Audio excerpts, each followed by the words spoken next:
The grassroots of the tiny house movement started with DIYers, learning how to build, challenging themselves with teeny tiny layouts and even smaller budgets.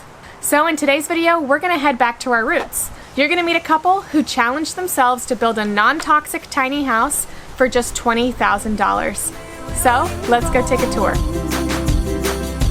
Make this house our tiny home.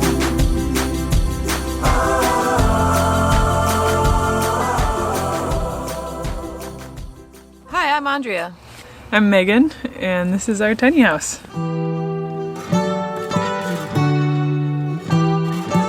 We are bi-coastal. Andrea's from the East Coast and I'm from the West Coast. One of the reasons why we wanted a house on wheels was so that we don't know where we're going to be and we could take the house with us where we go. We were thinking of moving to Portland, Oregon, and we looked up the cost of rentals there, and it was outrageous, and we could hardly even find anything. So we decided to go tiny. Andrea does have woodworking experience and has a talent for it. I had just kind of done some stuff here and there in life, but definitely not engaged in anything like this.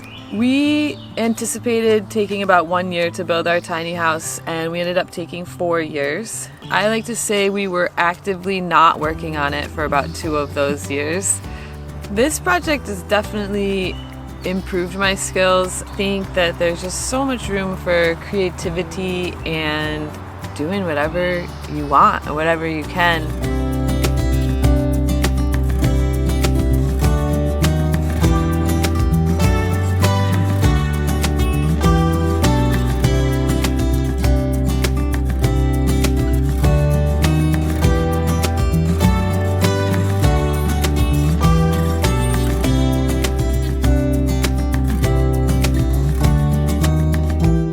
After 4 years of building and then moving it across the country, we've been living in our tiny house for about 6 months now.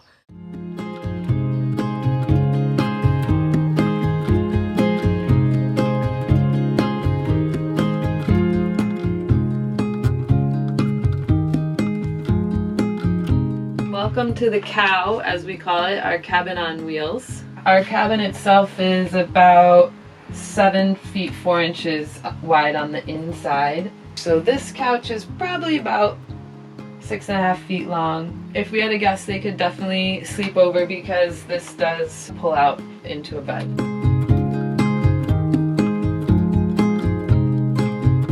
This floor is from leftover wood. I had the opportunity to work on a building crew building someone's 6,000 square foot 4th house. So I saved a lot of the scraps that were going to the dumpster. This with the wormholes in it, that's butternut. This reddish is cherry. And we've got maple and oak in here as well. But they were different widths and they had different level tongue and grooves. I like how it turned out, and I think the time was worth it. It did take the majority of a summer though. These are the last of Megan and my stuffed animal collections from when we were kids. It's kind of funny in a small house to designate 2 feet of shelving space for our animals, but I just couldn't leave them behind. So I love books. I'm an English teacher.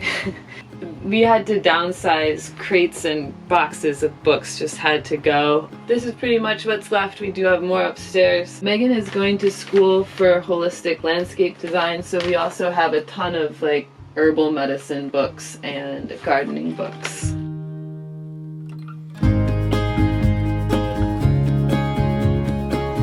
So having a lot of light was really important to us while we were designing this house. Most of the ideas for the light came from Megan. So this is a sliding glass door, provides a ton of light. And we got this off Craigslist pretty cheap.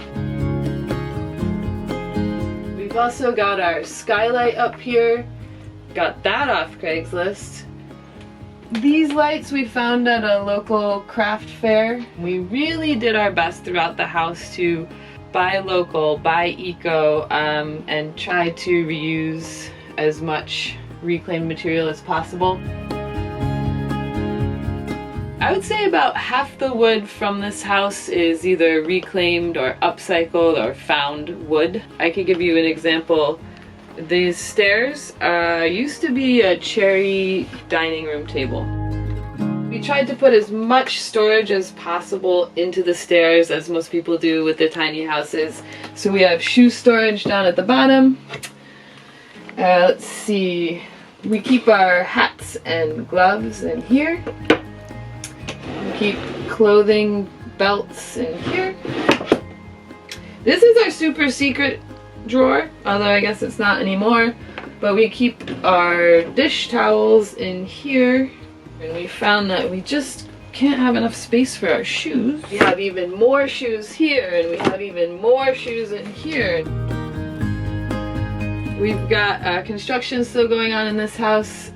Here's our closet.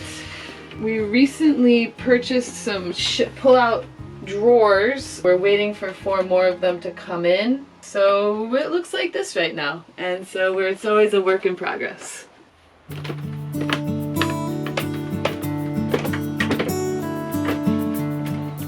Welcome to the loft. We did incorporate some pretty big beams. Andrea's dad is a chemical engineer but also a physics nerd, and he helped us redesign the roof part so that it could hold up to 4 feet of wet snow. So we definitely lived in snow country when we were in upstate New York. One of the things that we're excited to put in was an octagonal window, just because it looks neat.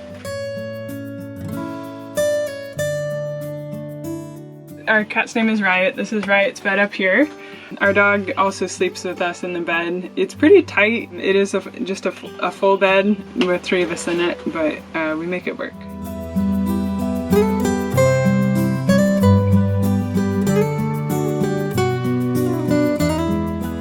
So I'm gonna take you through the kitchen.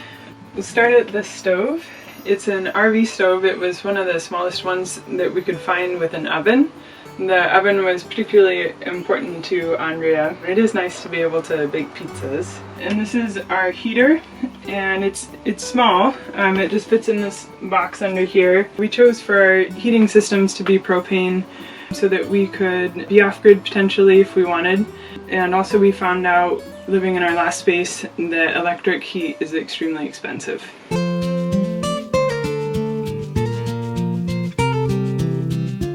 We went for a big sink. Again, in the last space that we lived in, we had a very small sink, and it didn't really inspire us to do dishes. So this is like a kitchen supply type sink. We decided to go with a half-size fridge instead of a full-size fridge so that we could add to our counter space and make sure that we had plenty of working area in the kitchen. This was supposed to be our bathroom. But the last space that we lived in, we were so used to going outside that we decided to use this space for storage instead of for a bathroom.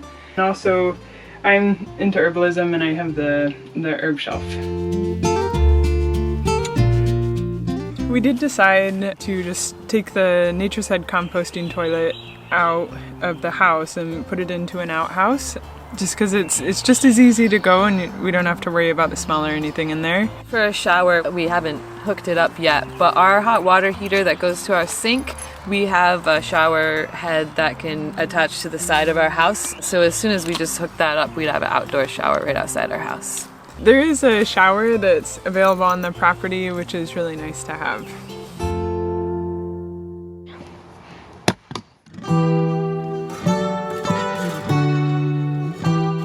I think actually like living in it after working on it for so long, it just felt like a really good sense of accomplishment that it finished and we did it. I have to say, one thing that I really appreciate is the quality of materials that we were able to use are much higher than if we had a larger footprint of our house. We're not surrounded by drywall. We're not surrounded by chemicals. We chose every material that we used, and we were able to use non-toxic materials, and it's beautiful. Some of you may have noticed that my dog Celise actually made an appearance in a few shots in this tour. That's because these are my neighbors out on Whidbey Island. My tiny house is parked just 100 feet away. Please subscribe, and I'll see you next week with another video.